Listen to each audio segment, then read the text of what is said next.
Hello, আমি রেজওয়ান। আমার YouTube চ্যানেলে আপনাকে স্বাগতম। দীর্ঘ প্রায় 13 ঘন্টা অফিস করে আমি মাত্র অফিস থেকে আসলাম। তো ভিডিও করার কোনো মন ছিল না, কিন্তু আপনাদের জন্যে এবং আমার জীবনের ক্ষুদ্র জ্ঞান থেকে আমি আপনাদেরকে কিছু ছোট্ট জিনিস পরামর্শ হিসেবে বলতে চাই। আজকে আপনাদেরকে আমি 4টা জিনিস বলবো, 4টা পয়েন্ট বলবো, যেগুলো আপনি আপনার বাচ্চাকে কখনোই বলবেন না। এতে আপনার বাচ্চা ডিমোটিভেট হবে এবং তার কনফিডেন্স কমতে থাকবে এবং একসময় এটা শূন্যই গিয়ে ঠেকবে। এর আগের পর্বে আমি আপনাদেরকে বলেছিলাম যে আমি কিছু পয়েন্ট বলতে চাই, সেই পয়েন্টগুলো আজকে তুলে ধরব। Point number 1, children's have ego. Children's have emotion. So বাচ্চারা, আমরা অনেক সময় ভাবি যে বাচ্চাদের কোনো ইমোশন নাই, অথবা বাচ্চারা কিছু বোঝে না। আমরা অনেক সময় এমন অনেক ধরনের কথা বলি যে ও কি বোঝে, ও ছোট মানুষ, ও কি বুঝবে। তো এই এই কথাগুলো দিয়ে আমরা অনেক সময় এমন এমন কিছু কথা বলি যেগুলো বাচ্চারা হার্ট হয় এবং এতে ওদের ইমোশনে সমস্যা হয়, ভবিষ্যতে যে ওদের কনফিডেন্স কমতে থাকে। যেমন ধরেন, আপনি আপনার বাচ্চাকে বলছেন, বা আপনার আশপাশে কিছু আপনার ফ্রেন্ড সার্কেল রয়েছে, আপনি তাদের সামনে আপনার বাচ্চাকে কোনো একটা কারণে, বা যেটা আপনার বাচ্চা হয়তো বা ভুল করেছে, যেটা আপনি আলাদাভাবে বলতে পারতেন, সেই কথাটা আপনি তাদের সামনে বলছেন। যেমন ধরেন, আপনার বাচ্চা পড়ালেখায় খুব একটা ভালো না, সে কোনো সাবজেক্টে দুর্বল, তো আপনি সবার সামনে তাকে ছোট করছেন, হেয় প্রতিপন্ন করছেন যে কী পড়ালেখা করে সারাদিন, এত পড়ালেখা করেও কোনো লাভ হয় না, এই সাবজেক্টে এরকম ফেল করে, এরকম হাবিজাবি বিভিন্ন কথা বলছেন। এতে হয় কি, সবার সামনে যখন বলতেছেন আপনি হয়তো ভাবতেছেন যে ও ছোটো মানুষ, ও কী বুঝবে, বা ওর হয়তো বা বিষয়টা লাগতেছে না, আপনি ভাবছেন। কিন্তু বাচ্চা যত ছোটই হোক, সবার সামনে যখন একটা কথা বলা হয় তখন তার আত্মসম্মানে লাগে। হ্যাঁ, বাচ্চাদের আত্মসম্মান আছে এবং সেটা তাদের লাগে।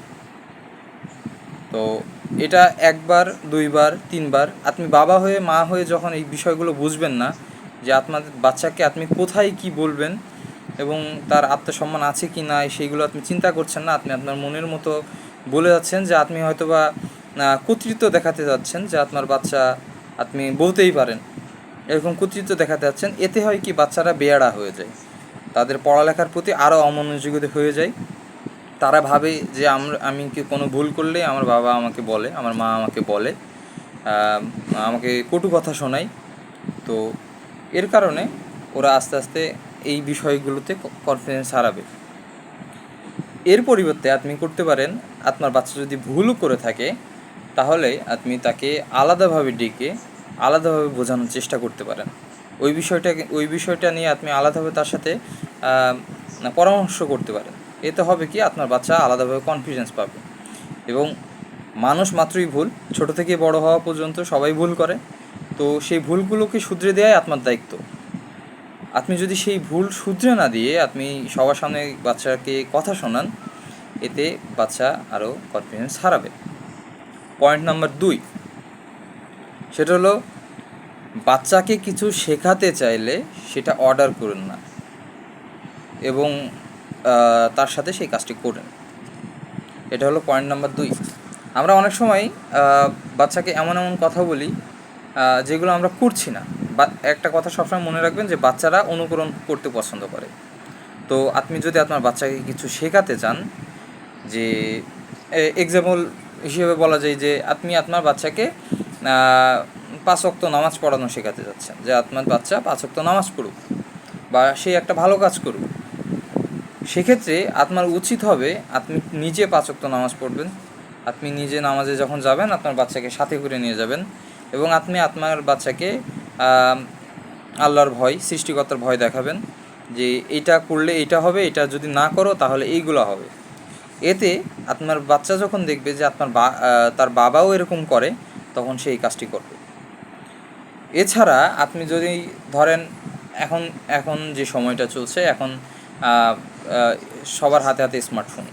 সো আমরা দেখতে পারি যে ছোটো ছোটো বাচ্চারা বেশিরভাগ সময় গেমস, কার্টুনস এগুলো খেলে এবং দেখে। তো এখন আপনি বাবা হয়ে আপনি বাচ্চাকে বলছেন যে কেন তুমি কার্টুনস দেখছো, কেন তুমি গেমস খেলছো, হ্যাঁ, সারাদিন কোনো কাজ কাম করো না, শুধু ঘুরে বেড়াও, পড়ালেখা করো না, শুধু ফোন চালাও, এগুলো বলছেন। অথচ আপনি নিজেই দেখা যাচ্ছে যে আপনি ফ্রি সময়গুলোতে আপনি ফোন চালাচ্ছেন, ফেসবুকিং করতে ব্যস্ত, আপনার বাচ্চার দিকে আপনার কোনো নজর নাই। এইগুলো যখন আপনার বাচ্চা দেখবে, তখন সে মনে মনে চিন্তা করবে যে আমার বাবা, সে নিজেই ফোন চালায়, সে নিজেই এই কাজটা করে, সে নিজেই নামাজটা ঠিকমতো পড়ে না, অথচ সে আমাকে বলে যে তুমি নামাজ পড়ো না, তুমি ফোন চালাও, তুমি গেম চালাও, তুমি পড়ালেখা করো না। এটা আপনার বাচ্চার মনে একটা বিরূপ প্রভাব সৃষ্টি করবে, এবং তার কনফিডেন্স এদিক থেকে লো হওয়া শুরু হবে। সে ভাববে যে এইগুলোর কোনো প্রয়োজন নেই, জীবন তো এইভাবেই সুন্দর।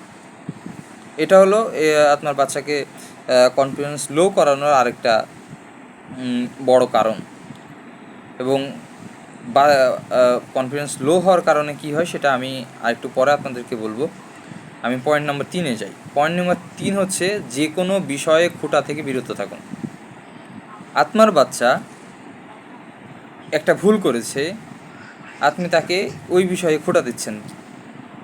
এক্সাম্পল একই, ধরেন আপনার বাচ্চা পড়ালেখা করছে না, এখন আপনি আপনার বাচ্চাকে বলছেন যে তুমি পড়ালেখা করো না, আমি তোমার জন্য আমি সারাদিন কষ্ট করি, কাজ করি, এবং তোমাকে 3 বেলা খাওয়াচ্ছি, তুমি ঠিকমতো পোশাক পরছো, হ্যাঁ, এবং তুমি তাও পড়ালেখা ঠিকমতো করো না। এইভাবে যখন বলবেন, তখন আপনার বাচ্চা ভাববে যে আমার বাবা মা আমাকে খাওয়িয়ে, আমাকে পড়িয়ে, আমার কাছ থেকে কিছু অ্যাচিভ করতে যাচ্ছে, এবং সে এটাকে খুব খোঁটা হিসেবে ধরবে। তো এই খোঁটাটা না দিয়ে আপনি এর পরিবর্তে আপনি আপনার বাচ্চাকে আপনার কষ্টের কথাগুলো আলাদাভাবে তার সাথে বসে বলতে পারেন যে আমি ছোটো থেকে এরকম ছিলাম, আমার এরকম কষ্ট ছিল, সেই কষ্ট থেকে আমি সাফার করেছি, তুমি এরকম সাফার যাতে না করো তার জন্য পড়ালেখাটা প্রয়োজন, পড়ালেখা করা লাগবে।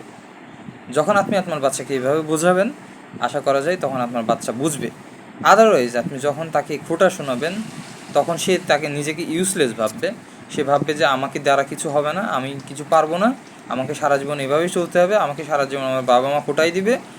হ্যাঁ, বাইরের মানুষ আমাকে একরকম চোখে দেখে, কিন্তু আমার বাবা মা আমাকে খারাপ চোখে দেখে, আমার বাবা মা আমার শত্রু। তখন আপনাকে বাচ্চারা শত্রু মনে করবে, এবং আপনার কথা তখন তারা গ্রাহ্য করবে না। অতএব বাচ্চাকে আপনি খোঁটা থেকে দূরে রাখুন, খোঁটা দিয়েন না, এর পরিবর্তে তাকে বোঝাতে বোঝাতে আশা করা যায় এক সময় সে শুধরে যাবে।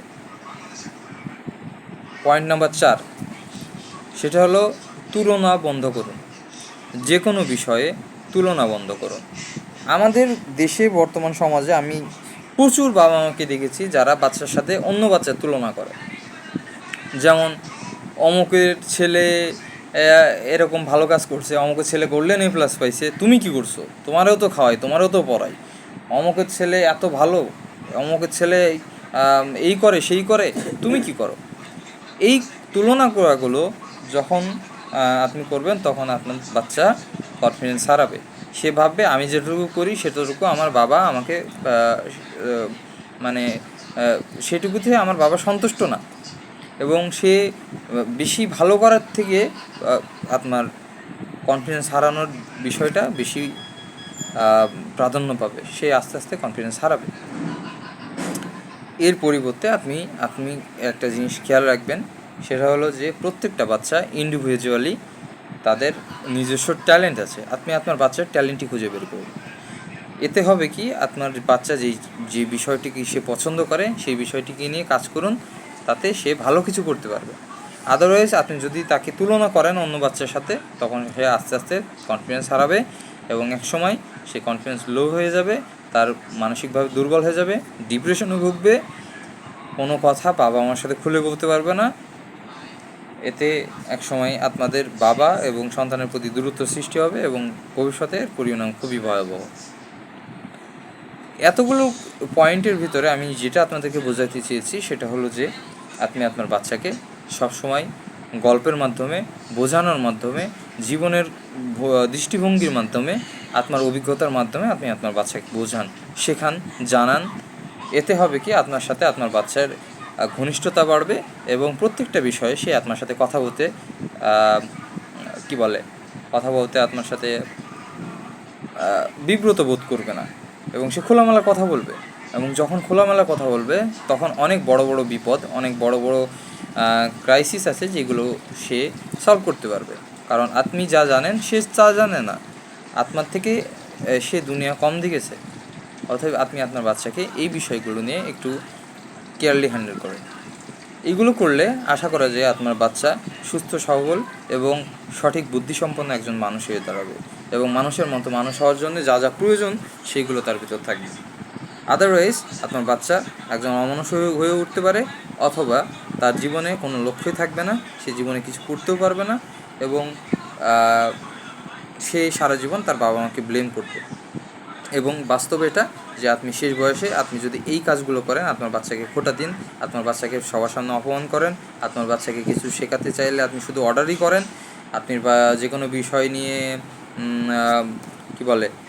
খোঁটা দিন, এইগুলো যখন করবেন, তুলনা করেন আপনার বাচ্চাকে অন্য কারোর সাথে, তখন আপনার বাচ্চা শেষ বয়সে এসে আপনি যখন বৃদ্ধ হবেন, আপনার বাচ্চা যখন বড় হবে, তখন আপনার বাচ্চা বলবে যে তুমি আমার সারা জীবন এইভাবে খোঁটা দিছো, এইভাবে এই করছো, এইভাবে ওই করছো, তুমি আমার কখনো ভালো কিছু বলো নাই, আমি একটা ভালো কিছু করলে তুমি আমাকে কখনো সেটার প্রতিদান দাওনি, সেটার জন্য ভালো কোনো বাহবা দাওনি, সারা জীবন আমাকে খোঁটা দিছো, এই কারণে আজ আমার এই অবস্থা। এবং এই কথাগুলো তখন আপনি রিয়েলাইজ করলেও আপনি তখন অনেক দেরিতে থাকবেন এবং আপনার বাচ্চা বড় হয়ে যাবে, তখন আপনার দিনগুলো আরও খারাপের দিকে যাবে। তো আজকের এই 4টা পয়েন্ট আশা করি আপনাদের সবার ভালো লাগবে। যদি ভালো লেগে থাকে আমার চ্যানেলটি সাবস্ক্রাইব করবেন এবং পাশে থাকবেন।